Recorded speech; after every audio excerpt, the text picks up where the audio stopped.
SSC के English series में आप लोगों का फिर से स्वागत है।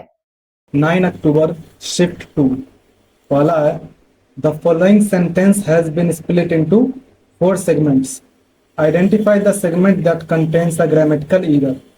His skills in programming are more superior than most developers in the company. इसमें देखो गलती कहाँ आ रही है, तो आर मोर सुपीरियर देन बोल रहा है। सुपीरियर खुद में एक कंपैरेटिव डिग्री का शब्द है, मतलब सुपीरियर जो है वो खुद किसी से कंपेयर करके बताता है कि ये सुपीरियर है। इसके साथ मोर लगाने की जरूरत नहीं है, इसलिए एक तो ये गलत है। इसके अलावा सुपीरियर के साथ देन नहीं लगता है, सुपीरियर के साथ टू लगता है। मैं बता चुका हूँ सुपीरियर, इंफीरियर, सीनियर, जूनियर, इस सब के साथ जो है टू लगता है, इसलिए ये सेगमेंट पूरी तरह से गलत है। तुम्हारा ये सेगमेंट गलत है। Next is select the most appropriate option that can substitute the underlined segment in the given sentence. Suman will be fired if she did not complete the delegated target set by her boss. तो सुमन fire कर दी जाएगी अगर वो ये काम ना करे, तो वो फायर कर दी जाएगी अगर वो ये काम ना करे। तो इसके बाद पहले तो देखो यहाँ पे दो फ्यूचर की बात की जा रही है। एक तो अगर वो ये काम नहीं करेगी तो फायर की जाएगी, लेकिन फायर करने का काम बाद में होगा, तो इसलिए इसके साथ विल आया एकदम सही है। लेकिन बाद वाले सेंटेंस के साथ ही विल आता है, मतलब बाद में जो काम हो रहा है उसी के साथ विल आता है। उससे पहले वाले को हम सिंपल प्रेजेंट में रखते हैं, इसलिए यहाँ पे हो जाना चाहिए था if she does not complete the delegated target set by her boss. इसलिए हम इससे जो है सब्स्टिट्यूट कर देंगे। Select the most appropriate antonym of the underlined word in the given sentence. Mithya's remarkable generosity extended to everyone she knew. Generosity का मतलब तुम्हारा होता है एक तरह से उदारता या दरियादिली। इसका एंटोनिम क्या हो जाएगा? सेल्फिशनेस। सेल्फिशनेस मतलब स्वार्थी। ठीक, इसके अलावा क्या है? तो ऑकवर्डनेस है। ऑकवर्डनेस मतलब होता है तुम्हारा एक तरह से जो भद्दापन कह सकते हैं उसको, या अजीबपन। नेक्स्ट है कोवर्डाइस। तो कोवर्डाइस मतलब होता है तुम्हारा डरपोकपन। परफेक्शन मतलब होता है तुम्हारा एकदम दोष रहित, यानी एकदम परफेक्ट, पूर्णता। नेक्स्ट है select the most appropriate idiom that can substitute the underlined segment in the given sentence. I cannot call him directly as I have lost his support. यानी मैं उसे डायरेक्टली कॉल नहीं कर सकता, मैंने उसका सपोर्ट खो दिया है। इसको हम किससे सब्स्टिट्यूट कर सकते हैं? तो कह सकते हैं I am out of favour with him, यानी मैं उससे फेवर लेने की हालत में नहीं, मतलब वो मेरे लिए फेवर करेगा ही, इस तरह का सेंस दे रहे हैं। The following sentence has been split into 4 segments. Identify the segment that contains a grammatical error. Malini's family doesn't know how she bears out the work pressure. देखो यहाँ पर तुम्हारा सेंस क्या दे रहा है कि मलिनी की फैमिली नहीं जानती कि वो किस तरह जो है वर्क प्रेशर को झेलती है या फिर सहन करती है। तो सहन करने के लिए बियर्स का यूज होता है, ना कि बियर्स आउट का।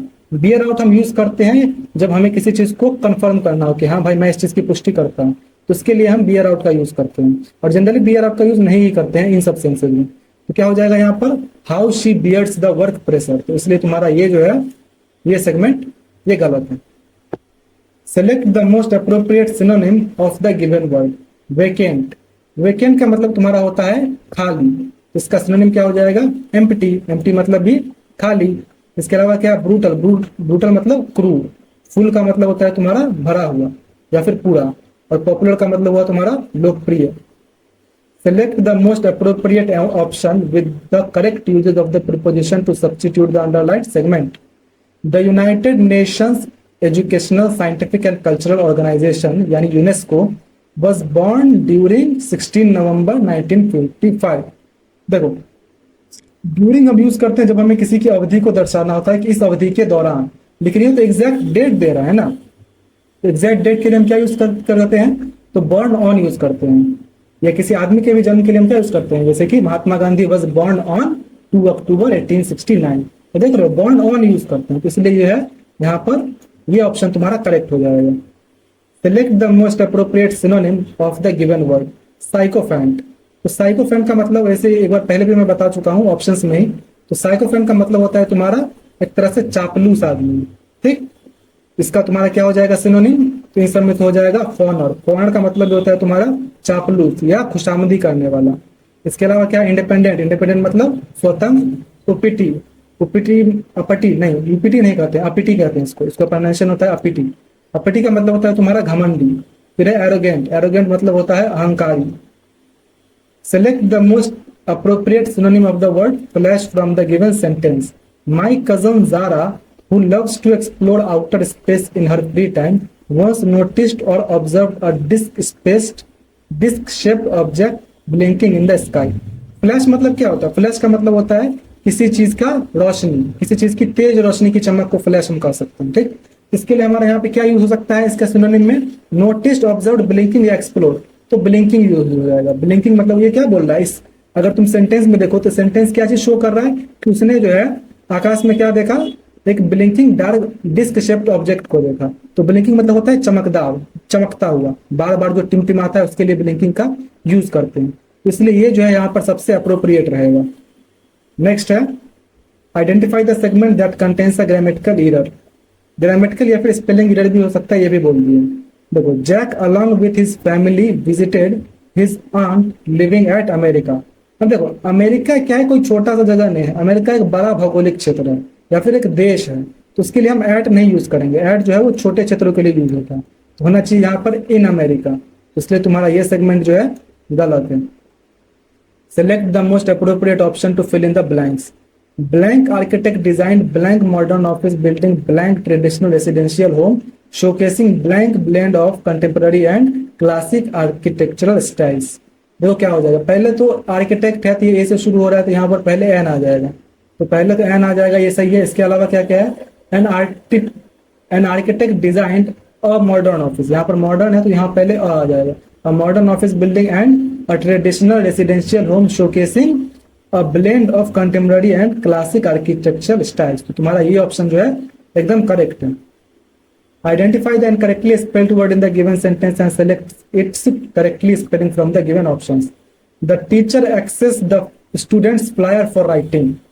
देखो यहाँ क्या बोल रहा है, ये सेंस क्या बना रहे हैं यहाँ पर कि टीचर ने जो है क्या देखा होगा, तो उसने स्टूडेंट्स का क्या देखा होगा, फ्लायर। फ्लायर यहाँ पर जो है तुम्हारा इसमें सेंस ही नहीं बन रहा है FLYER वाले फ्लायर का, क्योंकि इस फ्लायर का मतलब होता है तुम्हारा विज्ञापन। ठीक, और एक जो होता है फ्लेयर, फ्लेयर का मतलब होता है तुम्हारा योग्यता। तो टीचर ने क्या देखा, उसने उस स्टूडेंट की योग्यता को देखा, राइटिंग की योग्यता को। तो इसलिए यहाँ पर फ्लेयर जो है वो सबसे करेक्ट है। FLYER वाला फ्लायर जो है वो यहाँ पे नहीं होगा।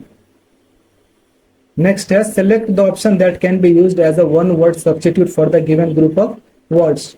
अ short stay at a place, यानी एक प्लेस पर थोड़ी देर के रुकने, मतलब ऐसा जगह जहाँ पे थोड़ी देर के लिए रुका जा सकता है, इसे क्या कहते हैं, इसे सोजून कहते हैं। सोजून का मतलब होता है किसी स्थान पर जहाँ थोड़ी देर के लिए रुकते हैं। नेक्स्ट है तुम्हारा, मतलब इसमें जो और वर्ड्स है उसका ही मतलब जान लो। एम्बार्गो, एम्बार्गो मतलब तुम्हारा होता है किसी व्यापार पर जो सरकारी प्रतिबंध लग जाता है उसके लिए एम्बार्गो यूज करते हैं। फिर है जेनोफोन, जेनोफोन का मतलब होता है विदेशी लोगों से या फिर विदेशी चीजों को जो नापसंद करते हैं उसके लिए यूज करते हैं जेनोफोब। फिर है टोपियरी, टोपियरी का मतलब होता है पौधों को काटकर सजावटी आकार देने की कला। नेक्स्ट है select the incorrectly spelled word in the given sentence. The restaurants atmosphere was pleasant and inviting. Restaurant का स्पेलिंग क्या होता है, RESTAURANT। तो इसलिए इसका स्पेलिंग जो है वो गलत है। बाकी इनवाइटिंग का भी सही है, प्लीजेंट का भी सही है और एटमोस्फेयर का भी सही है। फिर है identify the segment that contains a grammatical error. A famous economist says that the government should do more for create enough jobs.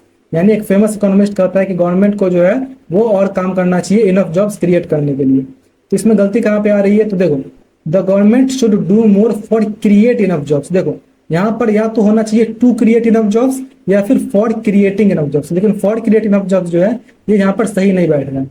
इसलिए इसका ये सेगमेंट जो है वो गलत है, या तो फॉर क्रिएटिंग कर दे या टू क्रिएट कर दे। Select the correct spelling from the given options to fill in the blank.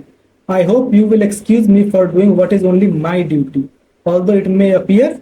अब यहाँ पर क्या आना चाहिए, तो देखो इम्पर्टिनेंट, इम्पर्टेंट का जो स्पेलिंग होता है वो होता है इम्पर्टिनेंट, IMPERTINENT। इसका मतलब होता है तुम्हारा कि भले ये तुम्हें अनुचित लगे, मैं आशा करता हूं कि तुम जो है मुझे करने दोगे जो मेरी ड्यूटी है, भले वो तुम्हें क्या लगे, अनुचित लगे। ठीक, इसके लिए जो है तुम्हारा एकदम करेक्ट स्पेलिंग है, बाकी तीनों स्पेलिंग ही गलत है। तीनों का कोई मतलब नहीं है, तीनों का स्पेलिंग ही गलत है। नेक्स्ट है select the most appropriate synonym of the given word. Fast, तो फास्ट का मतलब होता है तेज गति से, इसका क्या हो जाएगा सिनोनिम, क्विक। इसके अलावा क्या है बेयरली, बेयरली मतलब होता है शायद या फिर मुश्किल से, फिर है टार्डी, टार्डी का मतलब होता है तुम्हारा देरी से। फिर है लैंग्वेज, लैंग्वेज मतलब ये होता है कि थका हुआ। Select the most appropriate option to fill in the blank. The Indian government has launched the national rural livelihoods mission, a blank programme aimed at reducing rural poverty. तो ये जो तुम्हारा लॉन्च, जो इंडियन गवर्नमेंट ने जो mission launch किया है वो क्या है, एक ब्लैंक प्रोग्राम है जो कि किस पे एम्ड है, तो रूरल पॉवर्टी को, यानी ग्रामीण पॉवर्टी को, ग्रामीण गरीबी को कम करने के लिए। तो एक क्या हो सकता है ये, देखो डिजाइनर, डिजाइनर का मतलब होता है तुम्हारा डिजाइन करने वाला, तो ये नहीं होगा। कंट्रोवर्शियल, कंट्रोवर्शियल मतलब विवादास्पद, ये भी नहीं होगा। रिग्रेसिव मतलब होता है तुम्हारा जो कि पीछे ले जाता है, तो ये भी नहीं होगा। क्या हो सकता है, फ्लैगशिप, फ्लैगशिप का मतलब होता है तुम्हारा बहुत बड़ा या फिर बहुत महत्वपूर्ण, तो इसलिए यहाँ पे फ्लैगशिप जो है वो एकदम अप्रोप्रिएट बैठ रहा है। ये कैसा प्रोग्राम है, तो एक फ्लैगशिप प्रोग्राम है जो किस पर एम्ड है, तो रूरल पॉवर्टी को कम करने के लिए। Select the most appropriate meaning of the given idiom. Burn the midnight oil, इसका मतलब होता है तुम्हारा to work late at night. Next है तुम्हारा select the most appropriate option to fill in the blank. The athlete's performance was blank earning him a standing ovation. तो लोग खड़े होकर ताली बजाने लगे, इट मीन्स दैट उसका परफॉर्मेंस कैसा होगा। मॉडरेट मतलब होता है कि मतलब एकदम एवरेज होगा, तो एवरेज तो नहीं होगा। मीडियोकर का मतलब होता है तुम्हारा, मीडियोकर का ही मतलब होता है कि सामान्य दर्जे का, तो ये भी नहीं होगा। एवरेज मतलब तो एवरेज ही हुआ। फिर है एक्सेप्शनल, तो एक्सेप्शनल का मतलब वैसे तो औसत होता है, सॉरी एक्सेप्शनल का मतलब वैसे तो तुम्हारा अपवाद होता है, लेकिन इसे हम किसी चीज़ से अलग दिखाने के लिए भी करते हैं कि उसका जो है परफॉर्मेंस इतना असाधारण था। ठीक, एक्सेप्शनल को हम एक स्पेशल की तरह भी देख सकते हैं कि वो बहुत ही असाधारण उनका परफॉर्मेंस था, तो इसलिए ये तुम्हारा यहाँ पर एकदम अप्रोप्रिएट बैठ रहा है। अब है कंप्रहेंशन पैसेज, तो एक बार पढ़ लो। अब क्वेश्चन है 1, 2, 3, 4 एंड 5। पहला है द अर्थ विच, नहीं यहीं से देखते हैं। One day we saw Kala Nag, the monsoons had burst with all their fury and it had rained in the night. The earth which had lain parched and dry under the withering heat of the summer sun was teeming blank life. तो teeming क्या हो जाएगा, teeming with life। ठीक, teeming with life का तुम्हारा मतलब होता है कि teeming मतलब होता है भरपूर होना, तो teeming with life का मतलब एकदम लाइफ से भरा हुआ। नेक्स्ट है तुम्हारा जीवन से भरपूर। नेक्स्ट क्या है, in little pools frogs croaked, the muddy ground was littered with blank worms. तो लिटर्ड विथ क्या हो जाएगा, सिंगिंग, क्रॉलिंग, टॉकिंग या रीडिंग, तो क्रॉलिंग हो जाएगा। क्रॉलिंग का मतलब तुम्हारा होता है एक तरह से जो केंचुए, जो जिस तरह का एक रेंगते हैं ना, केंचुए के रेंगने को हम क्रॉलिंग बोलते हैं। तो यहाँ पे हो जाएगा कि जो muddy ground was literally with crawling worms, यानी उस समय जो केंचुए थे उस पर रेंग रहे थे, उस ग्राउंड पे, मडी ग्राउंड पे, यानी कीचड़ वाले ग्राउंड पे। नेक्स्ट क्या है, centipedes and velvety ladybirds, grass blank begun to show, grass is will was या हैड, तो ग्रास हैड बिगन, क्योंकि यहाँ पर जो है तुम्हारा V3 यूज किया गया है, तो इसीलिए हमें इसी हिसाब से ही हेल्पिंग वर्ब भी यूज करना होगा। तो grass had begun to show and the banana leaves glistened bright and glossy green, एकदम सही है। फिर है द ब्लैंक हैड फ्लडेड काला नॉक्स होल, तो द स्नो हीट रेड या क्लाउड्स, तो बाढ़ से किसने काला नाग के होल को जो है एक तरह से बाढ़ में, एक तरह से क्या बोल सकते हैं उसको, बहा दिया होगा। ठीक, तो क्या हो सकता है, तो बाढ़ किस में आ सकता है, तो रेन में आ सकता है कि जो रेन का पानी था उसने क्या किया, काला नाग के होल को बहा दिया। नेक्स्ट है सेलेक्ट द, हाँ, he was big almost 6 feet in blank and rounded and fleshy as my wrist, तो 6 feet उसका क्या हो सकता है, तो लेंथ हो सकता है, लेंथ मतलब लंबाई। तो इस तरह से तुम्हारा ये कंप्लीट हुआ। आपका जो भी स्कोर हुआ कमेंट कर दीजिए। मिलते हैं नेक्स्ट वीडियो में।